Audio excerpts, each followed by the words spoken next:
क्या चीज को लेकर आज आप लोगों के द्वारा पीसी किया जा रहा है? सबसे पहले नमस्कार और आप सभी को बहुत बहुत धन्यवाद जो आप सभी यहाँ तक आए। आज जो प्रेस कॉन्फ्रेंस हो रहा है जय भारत सत्याग्रह, यानी कि जिस प्रकार से मोदी सरकार ने देश में तमाम वादे किए थे, 2 करोड़ रोजगार के वादे किए थे, 15 लाख खाते के वादे किए थे, जिसको लेकर के संसद में जिस प्रकार से हमारे नेता राहुल गांधी बार बार मुद्दों को उठा रहे थे, तो किस तरह से उनके साथ भाजपा की सरकार ने किया है, इस सबसे आप सभी वाकिफ है। और अंततः कहीं ना कहीं राहुल जी की एक चिट्ठी आई है, जो चिट्ठी कहीं ना कहीं मैं आप सभी के सामने दिखाना चाहूंगा, जो कि राहुल जी बता रहे हैं कि किस प्रकार से, देखिए यही वो चिट्ठी है जो कि कहीं ना कहीं बेंगलोर में वो किस समय भाषण दिए थे, यानी कि अप्रैल 13 2019 को, और वहीं जाकर के ये केस होता है बीजेपी विधायक पुर्णेश मोदी के द्वारा गुजरात के सूरत कोर्ट में अप्रैल 16 2019 को, और मार्च 7 2022 को शिकायतकर्ता गुजरात उच्च न्यायालय में जाकर के इसको रोक लगाने की मांग करते हैं। फिर जब राहुल जी इस मुद्दे को संसद में उठाते हैं, वो भी तस्वीर आपके सामने हम ला रहे हैं कि राहुल जी किस तरह से उस मुद्दे को संसद में जब उठाते हैं, तो अप्रैल 22 को देखिए, साफ तौर पे आप तस्वीर देख सकते हैं। इसमें आप तस्वीरों में देखिए एक प्लेन में किस प्रकार से देश के प्रधानमंत्री नरेंद्र मोदी हैं, साथ में अडानी जी हैं, और किस तरह से मस्ती में लोग बैठे हुए हैं। सवाल यही राहुल जी कर रहे हैं कि आखिरकार में नरेंद्र मोदी और अडानी का रिश्ता क्या है, यह रिश्ता कहलाता क्या है। और सवाल यह है कि 20,000 करोड़ रुपए जो सेल कंपनी में लगा हुआ है वो किसके हैं, वो चीनी व्यक्ति कौन है जिसके द्वारा ये पैसा लगाया गया है, और आखिरकार में ये पैसा भारतवासी हर एक 140 करोड़ देशवासी है, उनको जानने का ये अधिकार है, क्योंकि उनके टैक्स के पैसा से ये गवर्नमेंट चलती है और यहाँ पे तमाम अधिकारी चलते हैं, तो ये जानने का अधिकार है। जब ये जानने की और सवाल पूछने का कोशिश लोकसभा में राहुल गांधी जी किए नरेंद्र मोदी जी से, तो किस प्रकार से माइक बंद कर दिया गया, इस सबसे आप सभी वाकिफ है। अब आपको थोड़ा सा हम बताएं तो वही घटना फरवरी 7 2023 को सुनवाई होती है। जब ये सवाल उठाते हैं तो फरवरी 16 2023 को गुजरात उच्च न्यायालय में यह अनुरोध वापस लेने की मांग करते हैं पुर्णेश मोदी, और मार्च 2023 यानी 23 मार्च 2023 को ट्रायल में राहुल गांधी को दोषी ठहराया जाता है, और अधिकतम जो सजा है 2 साल, यानी कि उस कानून में और उस परिधान में ये सजा है कि 2 साल तक, और मैक्सिमम सजा जो है राहुल गांधी को दी गई है। ये सजा आज तक किसी की नहीं हुई है, जो सजा उनको दी गई है। अब सोचिए जो सवाल, अब एक तस्वीर आपके सामने हम ये भी लाए हैं कि नीरव मोदी घोटाला जो है 14,000 करोड़ रुपए, जिसपे सवाल उठा है पूर्णतः रूप से, यानी कि सारे मोदी चोर क्यों होते हैं।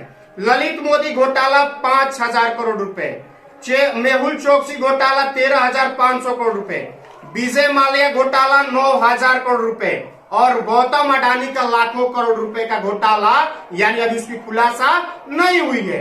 तो सवाल ये है कि जो व्यक्ति 2014 से पहले टॉप 100 में हुआ करता था, आज 2023 में वो व्यक्ति टॉप 2 में कैसे चला गया। सवाल ये खड़ा होता है, महज 9 साल में आखिरकार उसने कौन सा बिजनेस कर दिया, क्यों कहीं ना कहीं दूसरे स्थान पे आ गया। तो ये कहीं ना कहीं देश के प्रधानमंत्री जी की कृपा से अडानी जी इतने आगे बढ़े हैं। और सवाल जब पूछा जाना चाहिए, सवाल जब ये पूछा जा रहा है कि आखिरकार ऑस्ट्रेलिया क्या करने गए थे नरेंद्र मोदी जी अडानी जी को लेकर के, जो कहीं ना कहीं देश की कंट्रियां हैं उसमें किस प्रकार से पैसा इन्वेस्ट कराया जा रहा है नरेंद्र मोदी जी के द्वारा अडानी को, तो आखिर में ये बिजनेस का काम चल रहा है या फिर सरकार चल रही है। अब देखिए यही मात्र पोस्टर है, आप सब गौर से देख सकते हैं, यही मात्र पोस्टर है जिस पोस्टर को राहुल जी कहीं ना कहीं संसद में उठाने का काम किए थे, और संसद में उठाए नहीं कि किस प्रकार से उनके साथ खेला किया गया, इस सब से भी आप सभी वाकिफ है। और ये नया चीज नहीं है, ये पुराना चीज है। और मोदी जी अपने मित्र अडानी को बचाने के लिए, कहीं ना कहीं एक व्यक्ति को बचाने के लिए किस तरह से भाजपा परिवार, कांग्रेस परिवार और कांग्रेस के तमाम नेताओं के ऊपर भिड़ी हुई है। यहां तक कि हमारे राष्ट्रीय अध्यक्ष खड़गे साहब के भी आरोप प्रत्यारोप लगते हैं। सोचिए कि आखिरकार में विपक्ष नहीं होगा तो ये देश चलेगा क्यों। आखिरकार विपक्ष को बंद कर देना चाहिए, जब माइक म्यूट कर दिया जाता है, जब संसद बंद कर दिया जा रहा है, तो सोचिए आखिरकार विपक्ष को ही बंद कर दिया जाए। न देश में विपक्ष रहेगा और न सवाल पूछेगा। आप अपने हिसाब से अपना संसद चलाइए, राज्यसभा चलाइए, विधानसभा चलाइए, पूरे देश के आप मालिक बन जाइए। आखिरकार जरूरत क्यों है? तो सवाल आखिरकार ये है, और ये सत्याग्रह आज नहीं बल्कि जब तक कांग्रेस पार्टी मानते हैं हमारे नेता राहुल गांधी को संसद से हटा दिया गया, लेकिन सड़क से तो नहीं हटा सकते हैं ना। सड़क पे हम लड़ेंगे, सड़क पे हम आवाज आम जनमानस तक, देश के 140 करोड़ की आबादी तक पहुंचाने का काम करेंगे। और ये सवाल कहीं ना कहीं अब जनता पूछेगी कि आखिरकार में 20,000 करोड़ रुपए किसके हैं, और रिश्ता क्या कहलाता है, जो रिश्ता कहीं ना कहीं अडानी जी को बचाने के लिए नरेंद्र मोदी जी कर रहे हैं। नेक्स्ट सवाल।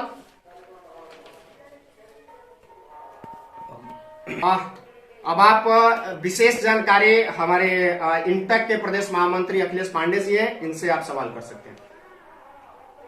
आज नमस्कार। आप पूछिए। आज आप लोगों के द्वारा सत्याग्रह किया जा रहा है, उसके लेके पीसी कर रहे हैं आप लोग। तो आखिरकार जो घोटाले हुए हैं उसको आप लोग किस तरह से देखते हैं, और उसके लिए आप लोग क्या आगे का निर्णय लिए हैं? देखिए, देश में सबसे बड़ा मुद्दा ये है कि घोटाले हुए हैं या नहीं हुए हैं। अभी तो इसमें बहसें नहीं कर रहे हैं कि घोटाले हुए हैं। हम आरोप लगा रहे थे, जेपीसी का गठन का मांग कर रहे हैं, उस पर वो तैयार नहीं है। सबसे बड़ा चीज है कि प्रजातंत्र में देश का जो है, प्रजातंत्र की भूमिका को ही उन्होंने हटा देना चाहते हैं। यानी विपक्ष के नेता को माइक म्यूट कर देने जा रही है। देश में सेल कंपनी उन्होंने कहा कि हम बंद कर दिए हैं, तो फिर सेल कंपनी के द्वारा 20,000 करोड़ रुपया इन्होंने, मोदी जी जब आए तो जनधन योजना से जनता द्वारा उगाही करके बैंकों में पैसा जमा कराया गया। LIC आज करप्ट होने जा रही है, SBI करप्ट होने जा रही है, बैंक ऑफ बड़ौदा करप्ट होने जा रही है। यह देश के बहुत बड़ी, जिसमें देश के करोड़ जनता का पैसा लगा हुआ है। यह पैसा कैसे अदानी जी को इतना बड़ा लोन हुआ, इस पर प्रश्न है। 20,000 करोड़ रुपया किसका है, यह प्रश्न है। अगर हमारे नेता, विपक्ष के कोई नेता अगर आवाज उठाते हैं, उनकी सदस्यता समाप्त करने की बात होती है, वो उठाएं तो ठीक है, वह सबको चोर कहें तो ठीक है। आप लोगों को याद होगा कि संसद में कहे थे कि कांग्रेस के एक विधवा, क्या ये जायज था? नीरव मोदी, ललित मोदी का नाम लेकर सीधा शब्द में ये देश के भगौड़े है कि नहीं, आप लोग बता सकते हैं। चौकीदार है तो चौकीदार नरेंद्र मोदी जी के राज्य में कैसे भागे? पहला बात, उन्होंने सिर्फ ये कहा है कि मोदी जी के सरनेम वाले, सीधे कहे सरनेम वाले भगौड़े यानी क्या चोर है। इसमें सारे मोदी आहत ओबीसी के लोगों की नहीं है। हम सारे मोदी को चोर नहीं कहते हैं। जो मोदी सरनेम के लोग जो गए हैं, इस सत्याग्रह लोगों के बीच बताने का काम कर रहे हैं कि हमारे नेता सारे मोदी को नहीं कहे। हमारे नेता क्या ओबीसी, अगर नीरव मोदी ओबीसी हैं, क्या ओबीसी बड़े बड़े मोदी जो लोग हैं, अडानी अगर ओबीसी हो जाए, अंबानी ओबीसी हो जाए, तो देश में अगर ये लोग इतने लाख लोगों को रोजगार जो सब्सिडी लेते हैं, तो इनको ओबीसी की दर्जा किस आधार पर? हमारे सत्याग्रह का मतलब ये है। आज कांग्रेस, भारतीय जनता पार्टी के लोग कह रहे हैं कि ओबीसी के कहां है ओबीसी, हम ओबीसी की बात कहां करें। उन्होंने देश दही बिकने देंगे नारा दिया, 15 लाख रुपये। आज देश किसने बेच रहा है? रेल बिक रहा है, बैंक बिक रहा है, बच्चों को 2,000 करोड़ रोजगार देने की बात की है 2 करोड़ साल में। 2 करोड़ के बजाय आज 10 करोड़ रोजगार छीन लिए, पेंशन छीन ली। तो इस तरह की तमाम चीजों को उन्होंने छीन रहे हैं। नया अग्निवीर किसने लाया? सेना को भी कम करने के अग्निवीर के माध्यम लाया गया है। तो हम हमारा जमीन कितना अंदर आ गए हैं। तो आप किस चीज पर, देश की आंतरिक स्थिति, देश की बाहरी स्थिति, देश की आर्थिक स्थिति, सारे मुद्दे पर भारतीय जनता पार्टी के लोग देश को पीछे ले जाने का काम कर रहे हैं। और इसका सरनेम सिर्फ मोदी जी से जुड़ा हुआ है। इससे हमको कोई लेना नहीं है, अडानी से। हमको जो चोर है वह चोर है। हम 100 बार कहेंगे, 100 बार जेल जाना पड़े, हम इसमें पीछा नहीं। आपने कहा कि मोदी जी के द्वारा विपक्ष की आवाज को दबाने का काम किया जा रहा है। इससे पहले भी इंदिरा के शासनकाल में, इंदिरा जी के शासनकाल में विपक्षी नेताओं को जबरन जेल में ठूसा गया था। वो क्या था? आप एक चीज बताइए, आप इमरजेंसी समय की बात उठाए हैं। उस समय सत्ता से दूर हो गई थी इंदिरा जी, 28 साल के लिए सत्ता से बाहर कर दिया गया। तो जनता के बीच में जनता की आवाज को अगर दबाने की कोई सरकार करेगी, जबकि इंदिरा जी देश के नहीं दुनिया की सबसे बड़ी नेत्री साबित हुई। इस देश को राष्ट्रीयकृत बैंक देने का काम की इंदिरा जी, पॉलिसी देने का काम की, आज रोजगार देने के काम की, और उस चीज को समाप्त करके फिर देश में सत्ता इंदिरा जी क्या है। और फिर इंदिरा जी को लगा कि नहीं, जनता की आवाज को दबाएंगे तो प्रजातंत्र नहीं चलेगा। उस गलती को स्वीकार करते हुए फिर आगे हम लोग उस चीज पर चलेगा।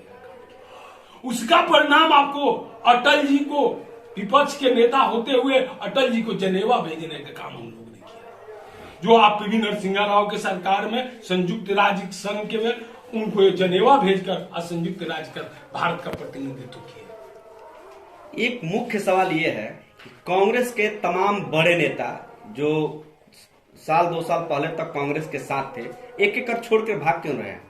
देखिए, ये भाग नहीं रहे। हमको जीते हुए जो लोग जीत कर आते हैं, चुनी हुई जनता आज विधायक चुन कर जाते हैं, उन विधायक को डराकर धमकाकर किसी न किसी स्तर से चुनी हुई सरकार को उपस्थित कर दिया गया। आज मध्य प्रदेश की सरकार जनता ने किसको भेजा था? कांग्रेस को। लेकिन आज मध्य प्रदेश में सरकार किसकी है? तो डराकर धमकाकर किसी न किसी, अगर नहीं रहेंगे तो ईडी छोड़ दिया जाएगा, नहीं रहेंगे सीबीआई छोड़ दिया जाएगा। विरोधी दल का नेता को कहां रहने दिया जा रहा है? किसी ना, अभी आप उठाइए, जिस सेशन कोर्ट ने अगर हमको सजा 2 साल के लिए दे रहा है, मैक्सिमम सजा दे, वही सेशन कोर्ट ने मुझे 30 दिन का समय दिया। 10 घंटा के अंदर मेरी सदस्यता समाप्त कर दी जा रही है। 30 दिन के बाद सदस्यता समाप्त करना, 30 दिन का तो बेल पर ऑलरेडी है। 30 दिन के तो उनको समय ऑलरेडी वो सेशन कोर्ट दे दिया। तो उचित अदालत में आप जाएं तो समय के अंदर वो भी समय को ख्याल नहीं किया जा रहा है। तो कानून का खिलवाड़ नहीं हो जा रहा है, मजाक नहीं है तो क्या है? तो क्या आज के समय में जनता आपकी बातों को समझ पाएगी, जिस तरह से देश में राजनीति चल रही है? बिल्कुल, जनता के बीच हम जा रहे हैं, जनता के बीच बताएंगे।